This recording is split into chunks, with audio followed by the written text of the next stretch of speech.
Welcome to Sian Entertainment.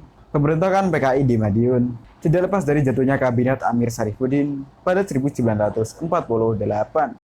Viewers, inilah pemberontakan PKI di Madiun.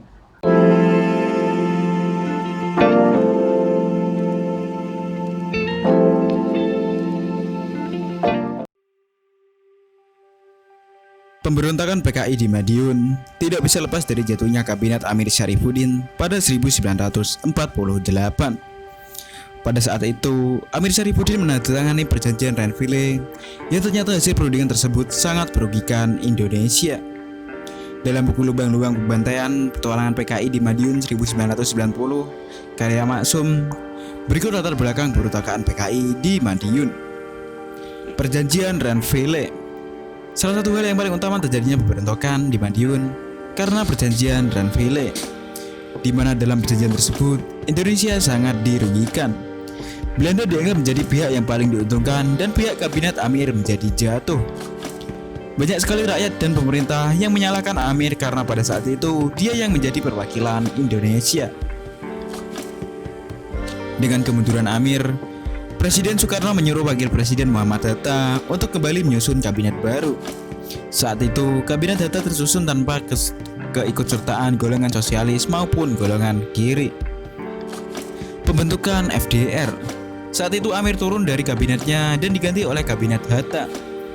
Merasa kecewa, Amir dan kabinetnya membentuk Front Demokrasi Rakyat atau FDR pada 28 Juni 1948. Saat itu, Amir menjadi bagian dari partai oposisi di kabinet susunan Hatta. FDR merupakan golongan yang menyatukan komunis dan golongan sosialis kiri. Partai Komunis Indonesia berasal dari satu kekuatan Front Demokrasi Rakyat. PKI adalah partai yang memperjuangkan visi dan misinya untuk mendirikan negara sosialistis di Indonesia sesuai dengan apa yang tertera dalam anggaran dasar partai. Pembentukan FDR tidak hanya terdiri dari kelompok masyarakat yang tergabung, melainkan juga melibatkan partai lainnya seperti Partai Sosialis Indonesia, Partai Komunis Indonesia, Pemuda Sosialis Indonesia, Partai Buruh Indonesia, dan Serikat Buruh Perkebunan Republik Indonesia. Beberapa partai yang tergabung dalam FDR memperkuat aksi yang dilakukan oleh Amir Syarifuddin dan kelompoknya untuk merebut kekuasaan kabinet pada sistem pemerintahan yang sedang berjalan pada waktu itu. Muncul doktrin baru. Muncul doktrin baru. Musa dan Amir mendeklarasikan pimpinan di bawah mereka. Musa dan Amir menggoyahkan kepercayaan masyarakat dengan menghasut dan membuat semua golongan menjadi permusuhan dan mencurigai satu sama lain. Menolak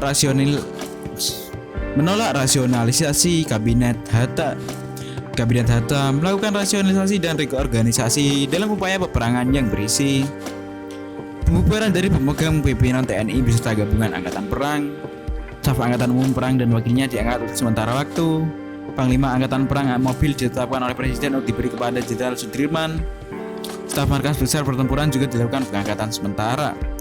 Keputusan tersebut yang membuat musuh marah dan menolak rasionalisasi tersebut.